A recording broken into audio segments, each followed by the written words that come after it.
What a bizarre world. But it's the world we signed on to. You know, when this whole dimensional thing started happening, I think back to like other stories that may be more grounded, and I'm like, oh well, I like to understand that this came from this, and there's like a deep lore to understand this. With Pokemon, I've kind of I don't want to say I've like checked out, even though I think I have. It's like you give me a story in which I'm like fighting on the back of a massive turtle. I'll be like, well, yeah, it makes sense to me. Mm. I think like the XY sort of like branch of these stories as well has had some of the more outlandish stuff.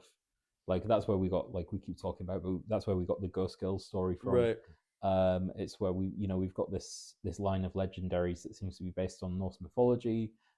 We've got this death cult, basically Team Flare, that like wants to either destroy the world or make everyone immortal.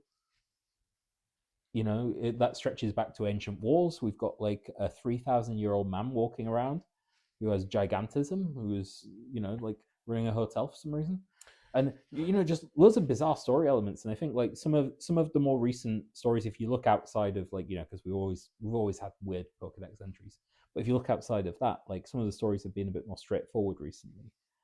But this and like and the Legends games especially, I think like we've got like someone trying to harness the power of a god to take over the world, to unleash hell upon it, who also seems to be immortal now. Like we've got lots of immortals running around. A lot of moving parts in the Pokemon story. I'm not saying they're not creative for sure, Yeah, but but very outlandish and very. It must be very quite freeing. cool. Yeah, it must be very freeing for like developers. Be like, yeah, today I think I'm going to pitch an idea where there's like a talking lemon Yeah. who is also the Earth. Yeah, good for him though.